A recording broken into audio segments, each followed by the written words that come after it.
Thank you so much. It is truly a great honor and pleasure to be here.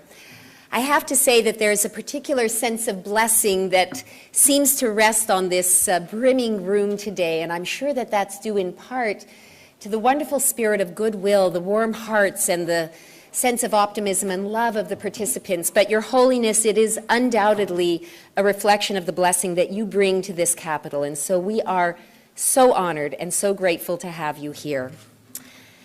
Speaking for all my USERF colleagues, and I want to recognize my very distinguished colleague, Aziza Al-Hibri, who serves with me on USERF, I am delighted to join members of Congress, His Holiness, and our gracious Ahmadiyya hosts here in our nation's capital.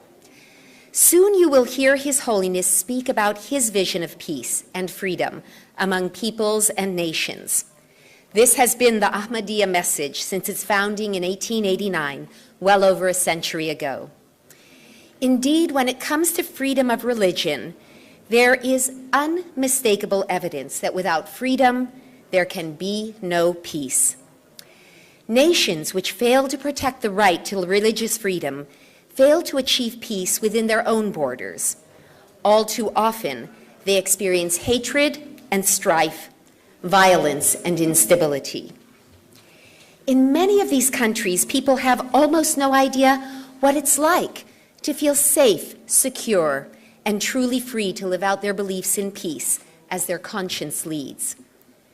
Today, nearly 70% of the world's people live in such nations. This includes millions of members of the Ahmadiyya community. Since 1974, Pakistan's constitution has labeled all Ahmadiyya non-Muslims. For more than a quarter century, Pakistan's government has barred the community from calling its own worship centers mosques, from publicly uttering the traditional Islamic greeting, or quoting from the Quran, and from displaying Islam's basic affirmation. Throughout Pakistan, Ahmadiyya are prohibited from sharing their faith with others, or publishing or disseminating their own material. They are restricted from building houses of worship and holding public gatherings. And since they must register as non-Muslims to vote, Ahmadiyya, who insist they are Muslims, as they surely are effectively disenfranchised. Coupled with Pakistan's blasphemy laws, which affect every faith community, these laws have helped foster a climate of violence against Ahmadiyya members. The terrible attack on Lahore mosques in May of 2010 was but one example. But sadly, Pakistan isn't the only country which violates the freedom of religion for Ahmadiyya. In Indonesia, since June of 2008, the government has seriously limited Ahmadiyya activity to private worship and prohibited members from telling others about their faith. Since that time, at least 50 Ahmadiyya mosques have been vandalized and 36 mosques and meeting places shut down. In parts of East and West Java and elsewhere, extremists pressure local officials to close places of worship or ban Ahmadiyya activity altogether. In Saudi Arabia, Ahmadiyya members have been deported for their beliefs. In Egypt, they have been charged under its blasphemy laws.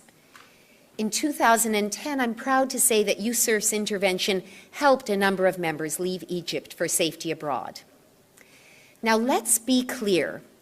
The message of the Ahmadiyya community is a positive call for world harmony and liberty. It points beyond today's sufferings to tomorrow's hopes and dreams.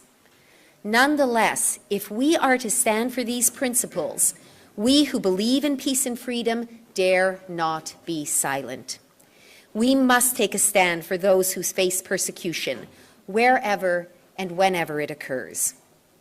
So, what can we do? First, we must realize that the same societies that violate the religious freedom of the Ahmadiyya also abuse the rights of others. As USERF has documented, where Ahmadiyya suffer, Hindus and Christians, Sikhs and Baha'is, Shia and other Muslims often are persecuted as well. Second, in order to protect the rights of all, including the Ahmadiyya, and foster peaceful, stable societies, We who are in Washington must make religious freedom a truly compelling foreign policy priority, woven into every aspect of our relationships with other countries. Finally, the United States government should specifically confront governments which target the Ahmadiyya. It should urge Pakistan to amend its constitution and rescind all anti-Ahmadiyya laws. It should urge Indonesia to overturn its 2008 decree and all provincial bans against Ahmadiyya religious practice. It should press both governments to investigate acts of violence thoroughly and prosecute perpetrators vigorously. And until Pakistan proves itself to be serious about reform, USCIRF believes that it does qualify as a country of particular concern.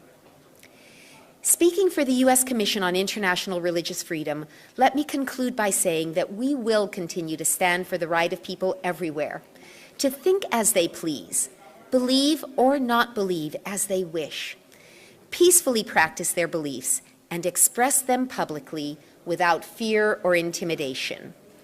We are proud to stand with the Ahmadiyya community and proclaim together that these and other freedoms are the birthright of humanity. Thank you so much.